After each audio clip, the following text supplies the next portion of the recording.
In a moment, you will see an experienced bank teller accept a check that has been altered. It's drawn on another bank. Well, why don't you just call him? I can't accept it, sir. Well, what a way to run a bank.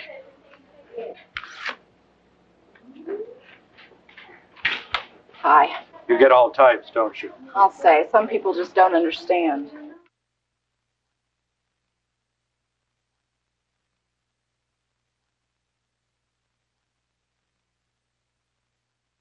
You're a good decoy.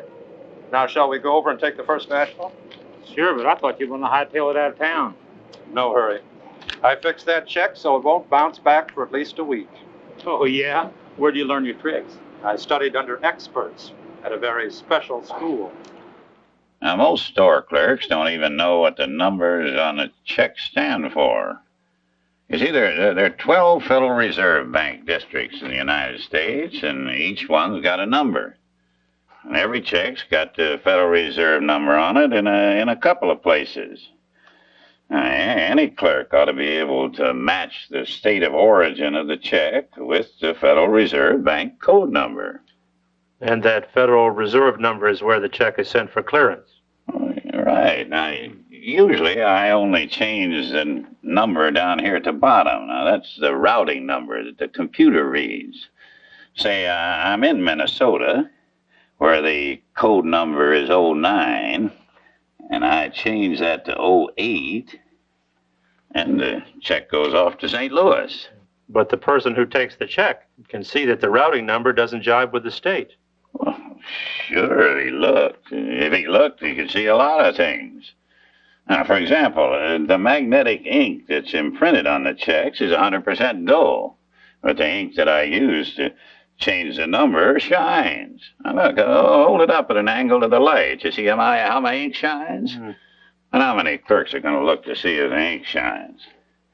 Oh, now here's a fake check that I made up on a color photocopying machine. It's supposed to be torn out of a checkbook, but the copy doesn't have a single perforated edge. You think anybody noticed that? Government checks are computer cards. They don't have perforated edges. Well, yeah, there are exceptions, but people ought to know the kind of checks they're receiving. What happens when I run into somebody who feels for perforations or checks the bank code numbers? Well, buddy, that's when you wind up back here with me again. Hi, would you catch this check, please? The forging of names is another common practice of bad check passers. Okay. Always require identification. If it's a driver's license, make sure the check giver is the same person pictured in the photograph. And look at the expiration date. An expired license is not a good ID. Check the signature or endorsement against the ID signature. Write the ID information on the face of the check. If you write ID information on the back, by the time the check has gone through the system, the original information may be obliterated. Do not be overly impressed because it's a check from a prominent local company. Payroll and other company blank checks are what some forgers specialize in stealing. Having seen a customer a few times before carries little weight. Hi again. How's it going? Fine. Experienced forgers often make 2 or 3 small cash purchases and make themselves recognizable before they return to the same stores to cash checks. Make this for $35, okay? Well, I know you're a regular customer, but I don't even know your name. Sure, I understand. There you are. Major credit cards are generally worthless as IDs. They're too easily obtained. Do you have a driver's license? Well, I don't drive. What is this, lady? Well, how about a local credit card? Well, I don't need them. I use these. Well, just a moment, please.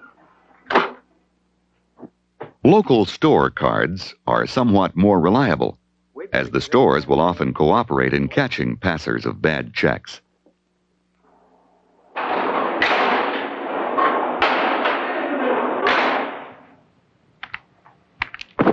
Well, hiya, pal.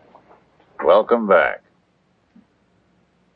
Here you go. Okay, 80 out of 20. Pick up your cigarettes and come on. We're late. Patience, honey. 1 second. There's 1, 2, 3, 4, 5, 10, and 20. Here, I'll take the 20 cents in mints. You like chocolate mints, don't you? Sure, but I don't want all those loose bills. Get a 20. Fussy. Give me a 20 for that. Okay, I need one more dollar. Right. You got a dollar? Sure. Bundle of 10s in there. Okay, here. 19 and 1 is 20. 30, 40, 50. Give me the 50 and 1 bill. You put the 80 cents in the drawer, and I got the 20 cents worth of mints. Right. She has just been taken by a pair of quick change artists. Oh, she has $50 all right, but she'll discover she's short 20. The clerk gave the customer a 20 for his 19. He pocketed the 20 as the clerk was asking for another dollar. He added 1 to the 19. 20 belonged to the store, but he added 30 to it and received 50 back. He did pay for the cigarettes and mints, but he made a $20 profit. Confusion and boldness are part of the con. So, what time do you get off work? A person who can be distracted is easy prey. Around 9 o'clock. I guess you'll be kind of tired by then, huh? Me? No, I'll be wide awake. Do you want to meet me somewhere? Sure. Were you asleep or what? Take a look at this bill. Whose picture's on a 20? Jackson. And whose is this? Washington. Right. Somebody just cut the corners off a $20 bill and pasted them on a 1. It's called raised money. But didn't they have to ruin a perfectly good $20 bill to do that? No, she just turned it in and said it got caught in a lawnmower or something. It's an amateur trick. It only fools you if you only count the edges of the bills instead of laying them out and looking at them. I guess I got distracted. I guess you did. Raised money is easy to detect. Counterfeit money, duplicated money, may be more subtle. Even so, few counterfeiters can make a bill equal in workmanship to Uncle Sam's. Before you handle any more money, take a good look at the real thing, particularly the 20s. They're more frequently counterfeited because receivers are more likely to examine a $50 or a $100 bill. Take a few minutes to study it. See this green seal, for example. Every word on it can be read. And look at the fine etching of the 20 printed over the seal. President Jackson's portrait is so finely engraved, it's almost three-dimensional in effect, as is the White House on the back. You can see structural detail. Look into the shadows of the White House porch and see gradations of light reflected in the windows. If all lines and details are not sharp and clear, it's not real money. Incidentally, United States so-called paper money is 100% rag. If you look closely, you will see many fine rag fibers. It certainly doesn't have the smooth texture of photocopy paper, though photocopied bills have been passed. Like raised money, counterfeit is often passed in dark places. A wise cashier will take the time to look at bills received. The fake money passers want to pass their bills and get away fast. They prefer inexperienced cashiers or ones easily flustered. When they see a money handler being careful, they frequently decide it isn't worth the risk. If you discover a counterfeit bill, contact the police or the United States Secret Service. Counterfeiters usually print their fake bills in quantity, and your call may save honest people from being stuck with thousands of dollars in worthless paper. Here's a counterfeit that is not paper, but plastic is almost as readily available. This credit card represents millions of dollars in cash and merchandise lost to thieves every year. Hi, can I help you? Yeah, I'll take something sporty. And he does mean take. Free out there. How's that look? With a false credit card, he's not about to rent a car, he's about to steal it. Holograms and other techniques make some cards harder to duplicate. But many thieves find counterfeiting unnecessary because the real things are too easy to pick up. Credit cards are left on counters, in desk drawers, or sitting in mailboxes, or in glove compartments. People forget that those cards are the same as leaving thousands of dollars lying around. Some credit card thieves have jobs or cohorts with access to hot card lists. After stealing a card, they check it out. If it's not yet on the list, they have time to go on a spending spree.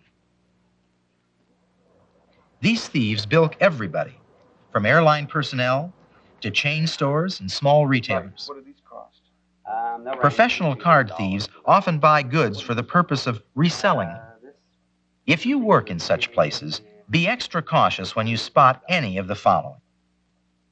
The buyer makes quick and easy selections. The buyer purchases without giving normal attention to price, quality, size, or color. You want that one too? Yeah, I think so. Is it present? The buyer purchases an unusual number of the same article. Some professionals are too subtle to do this, but some aren't. In any case, do check the hot card list. It does forestall thousands of thefts every year. Check the expiration date on the card. Compare the signature on the sales slip with that on the card.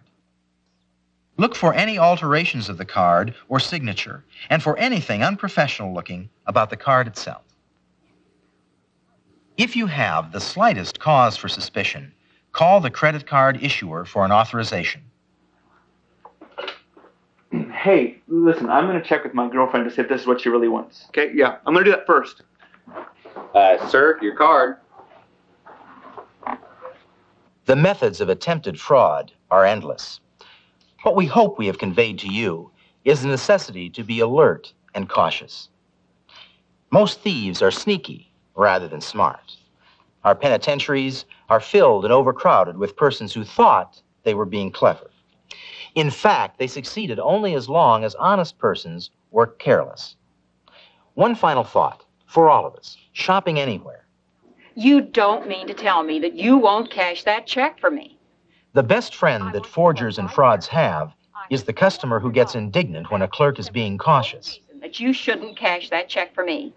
I'm a friend of the man. Repeated harassment does frighten some employees into carelessness. And I shop here every Tuesday. Just take a look at this. You can see what such persons don't realize is that they are aping the behavior of paper bandits who bilk the public of millions of dollars every year. I got the big turkey. Can I see some identification, please? Good for you, young lady. Stay in there. Anyone has ever asked me for identification. Well, I'm sorry, ma'am, but it's just a store policy that we have to have it. Be polite, but do it right. Thank you. You're welcome.